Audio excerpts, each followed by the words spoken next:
Assalamualaikum warahmatullahi wabarakatuh. Apa kabar anak-anakku semuanya? Ibu berharap kalian dalam keadaan sehat walafiat. Pada pertemuan hari ini, kita akan pelajari materi PKWU kelas 12, yaitu Perencanaan Kerajinan Pasar Global. Anak-anak, mari kita pelajari bersama-sama materi berikut ini. Pasar global adalah pasar berskala dunia yang terbuka bagi seluruh pelaku usaha. Perencanaan kerajinan diharapkan sesuai dengan keinginan pasar global agar barang yang dibuat dapat menarik perhatian konsumen, agar dapat menjadi produk yang bersaing di pasar dan dibeli oleh konsumen. Dalam perencanaan usaha, kita perlu mengetahui strategi dalam upaya pengembangan usaha yang terdiri atas 1. Strategi market penetration adalah upaya untuk melakukan penjualan produk yang ada kepada pasar sasaran yang ada. 2. Strategi market development adalah perluasan pasar dalam upaya menjual produk yang ada kepada pasar yang lebih luas. 3. Strategi product development adalah upaya menjual produk baru kepada pasar yang sudah ada. 4. Strategi diversification yaitu upaya pengembangan produk baru untuk menyasar pasar yang baru. Kegiatan wirausaha dapat dibagi menjadi 3 tahap, yaitu 1. Persiapan organisasi dan perencanaan produksi.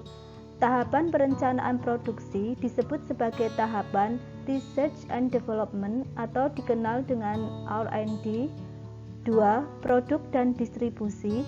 Wirausaha melakukan produksi kerajinan sesuai target produksi dan melakukan upaya pemasaran sesuai target penjualan. Tahapan ini disebut Production and Distribution. 3. Evaluasi. Evaluasi dari seluruh kegiatan wirausaha yang telah dilakukan. Evaluasi bertujuan untuk mengetahui kekurangan dan melakukan perencanaan perbaikan agar wirausaha dapat berkembang menjadi lebih baik. Pengembangan produk untuk pasar global harus memperhatikan: yang pertama, aturan yang berlaku di negara tersebut. 2. Standar bahan baku. 3. Proses produksi. 4. Pengemasan. Dan 5. Distribusi. Standar bahan baku di setiap negara dapat berbeda-beda. Misalnya, untuk beberapa negara maju, produk bahan baku kerajinan dari kayu harus dipastikan tidak berasal dari penebangan liar. Standar terkait proses produksi yang berlaku di beberapa negara diantaranya adalah tidak melibatkan pekerja anak dalam proses produksi. Standar untuk pengemasan dan distribusi pada umumnya berlaku untuk pengiriman skala besar atau ekspor, sedangkan pengiriman dalam jumlah kecil atau paket, standar tersebut belum berlaku. Wirausahawan yang akan menjangkau pasar global harus mempelajari standar dan tata aturan internasional agar dapat menjangkau strategi pemasarannya dengan tepat. Faktor-faktor penting pada produk kerajinan pasar global: yang pertama, faktor estetis, kedua, kemudahan distribusi, dan yang ketiga, kualitas keawetan dari produk kerajinan. Faktor estetis dapat dilihat dari 2 hal. Yang pertama, tren desain dunia yang disepakati secara global dan berganti setiap tahunnya. 2. Selera khas dari orang-orang di setiap negara. Setiap negara pada umumnya memiliki selera yang khas untuk warna, motif, dan bentuk dari suatu produk. Selera tersebut terbentuk secara turun-temurun dan juga berkembang dipengaruhi perkembangan sosial, budaya, politik, dan teknologi di negara-negara tersebut. Anak-anak, berikut adalah gambar bentuk, warna, motif, dan selera khas Jepang. Kita tahu bahwa di antara contoh tersebut ada gambar anime, dan ini juga terkenal dari Jepang. Kemudian pakaian adat dari negara Jepang yaitu kimono. Gambar berikut adalah bentuk, warna, motif, dan selera khas Jerman. Berikutnya adalah bentuk, warna, motif, dan selera khas Afrika. Dalam melakukan perencanaan usaha, wirausaha perlu melakukan analisis SWOT. Analisis SWOT adalah metode perencanaan strategis yang digunakan untuk mengevaluasi kekuatan, strength, kelemahan, weakness, peluang, opportunity, dan ancaman, threat dalam suatu kegiatan meliputi bisnis dan usaha, pendidikan, proyek, atau bahkan pada diri sendiri. Elemen analisis SWOT yaitu yang pertama strength, kekuatan, yang kedua weakness atau kelemahan, yang ketiga opportunities atau peluang, dan yang keempat threat atau ancaman. Dalam melakukan perencanaan usaha, kita perlu mengetahui sumber daya yang dibutuhkan dalam usaha tersebut. Sumber daya yang dibutuhkan dalam usaha dikenal dengan 6M plus I, yaitu man, manusia, money, uang, material, bahan, mesin, peralatan, metode, cara kerja, market, pasar, dan information atau informasi. Yang pertama, man atau manusia. Manusia merupakan unsur manajemen yang penting dalam mencapai tujuan perusahaan. 2. Money atau uang. Uang digunakan untuk segala pembiayaan, sehingga uang merupakan sumber daya yang sangat penting dalam memulai wirausaha kerajinan berdasarkan kebutuhan dan keinginan yang akan dipasarkan ke pasar global. 3. Material atau bahan. Material atau bahan baku yang dibutuhkan harus memiliki kualitas yang baik karena akan dipasarkan ke pasar global. Bahan baku yang berkualitas dapat menghasilkan produk yang juga berkualitas. 4. Mesin atau peralatan. Mesin dapat membantu pekerjaan manusia dan dapat menghemat produksi. 5. Metode, cara kerja. Cara kerja sangat dibutuhkan agar mekanisme kerja berjalan efektif dan efisien. Membuat metode harus mempertimbangkan tujuan usaha yang ingin dicapai, anggaran uang, waktu produksi, dan sumber daya manusia. Penggunaan metode manajemen yang tepat dapat membuat proses produksi berjalan dengan efisien. 6. Market atau pasar. Market atau pasar untuk kerajinan berdasarkan kebutuhan dan keinginan pasar global harus memperhatikan target atau sasaran pasar karena tidak semua kalangan membutuhkan produk tersebut. 7. Information atau informasi. Suatu proses pekerjaan akan berkembang dengan baik jika bisa menerima dan menyaring informasi dari luar. Lalu untuk perencanaan usaha juga kita harus mempelajari tentang administrasi. Menurut Ulbert, dalam artian luas, arti administrasi adalah penyusunan dan pencatatan data atau informasi secara sistematis, baik internal maupun eksternal, sebagai upaya untuk menyediakan keterangan serta memudahkan untuk mendapatkan kembali, baik itu sebagian ataupun seluruhnya. Sedangkan definisi administrasi dalam arti sempit dikenal dengan istilah tata usaha. Administrasi adalah proses dan tata cara kerja yang terdapat pada setiap usaha, baik usaha kenegaraan maupun swasta, usaha sipil maupun militer, atau usaha besar maupun kecil. Hal ini menurut Profesor Dr. S. Prasudi Atmo Sudirjo, Sarjana Hukum.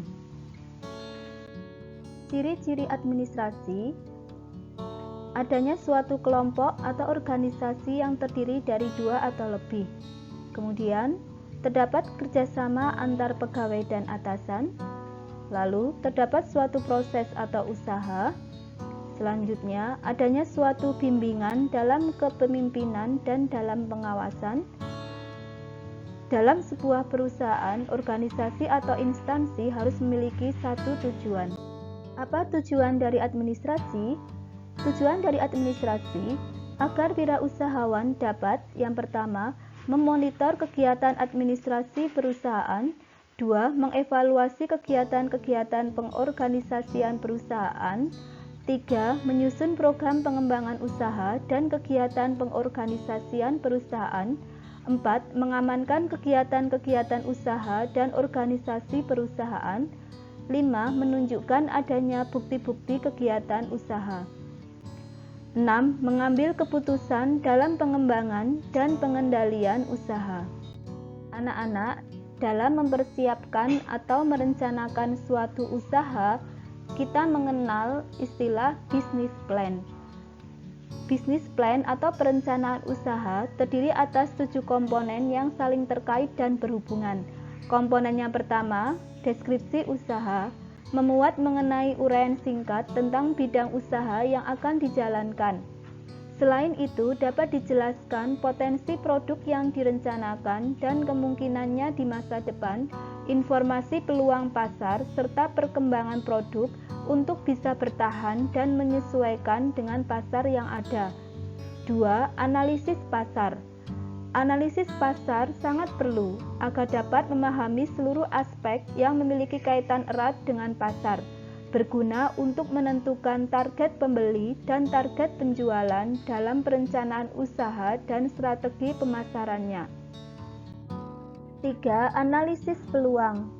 Analisis peluang digunakan untuk mengetahui kekuatan dan kelemahan pesaing usaha dalam satu pasar yang sama.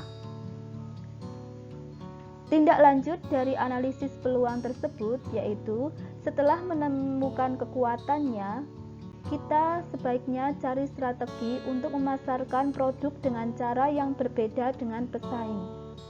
Kemudian, setelah menemukan kelemahannya, kita bisa mengembangkan produk yang lebih baik dari pesaing. Strategi untuk menghalangi pesaing masuk dan meniru strategi usaha kita juga perlu dipikirkan dan dicari solusinya. 4. Rencana desain dan pengembangan. Diperlukan untuk menunjukkan tahap perencanaan produk serta grafik pengembangan dalam konteks produksi dan penjualan. Kegunaan dari rencana desain dan pengembangan adalah untuk membuat rencana anggaran biaya produksi yang sesuai kebutuhan. 5. Rencana operasional dan manajemen diperlukan untuk menjelaskan bagaimana usaha akan berjalan dan berkelanjutan pada masa yang akan datang. 6. Pembiayaan merupakan unsur yang penting dalam sebuah rencana bisnis tentang dari mana sumber dana berasal, bagaimana mengatur anggaran agar efisien, namun tetap dapat mengoperasikan seluruh divisi dalam perusahaan agar berjalan lancar. Yang terakhir yaitu simpulan usaha, merupakan kesimpulan dari seluruh perencanaan bisnis, dapat menampilkan jadwal waktu pada setiap komponen yang akan dilakukan, perkiraan waktunya, dan hal-hal penting lainnya yang akan mendukung segala aktivitas dalam memulai usaha. Anak-anak, sebelum wirausahawan membuat atau memproduksi kerajinan pasar global, maka wirausahawan tersebut melakukan perancangan produksi terlebih dahulu. Adapun proses perancangan produksi kerajinan pasar global dimulai dari mencari ide produk dengan curah pendapat atau brainstorming. Pada proses brainstorming, setiap anggota kelompok harus membebaskan diri untuk menghasilkan ide-ide yang beragam dan sebanyak-banyaknya. Beri kesempatan juga untuk munculnya ide-ide yang tidak masuk akal sekalipun. Tuangkan ide-ide dalam sketsa 2 dimensi. Kunci sukses dalam tahap brainstorming yaitu diantaranya jangan ada perasaan takut salah. Setiap orang berhak mengeluarkan pendapat, saling menghargai pendapat teman, boleh memberikan ide yang merupakan perkembangan ide sebelumnya, kemudian mencatat setiap ide yang muncul. Proses yang kedua adalah rasionalisasi. Rasionalisasi adalah proses mengevaluasi ide-ide yang muncul dengan berbagai pertimbangan teknis. Pertimbangan teknis itu diantaranya Bagaimana cara menggunakan produk tersebut? Apakah material yang sudah ada sudah tepat untuk mewujudkannya? Apakah memungkinkan untuk diproduksi dengan teknik produksi yang ada saat ini? Bagaimana proporsi dan ukuran yang sesuai untuk produk tersebut agar mudah dibawa dan dikirim melalui paket? Dan pertanyaan yang lainnya. Yang ketiga yaitu prototyping atau membuat studi model dalam format 3 dimensi. Studi model dapat dilakukan dengan material sebenarnya maupun bukan material sebenarnya. Material sebenarnya adalah material yang akan digunakan pada produksi kerajinan. Proses yang terakhir adalah penentuan desain akhir. Hasil dari studi model dapat dipilih 3-5 alternatif desain akhir. Penetapan desain akhir dapat dilakukan melalui diskusi atau evaluasi. Proses evaluasi menghasilkan umpan balik yang bermanfaat dalam menentukan desain akhir yang terpilih.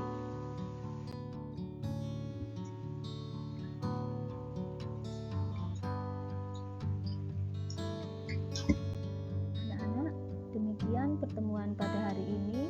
Tak bosan-bosannya Bu Zahro mengingatkan pada kalian untuk tetap semangat walaupun kalian belajar mandiri dari rumah. Jangan lupa jaga kesehatan diri dan keluarga kalian masing-masing. Semoga materi kali ini bermanfaat untuk kita semua ya.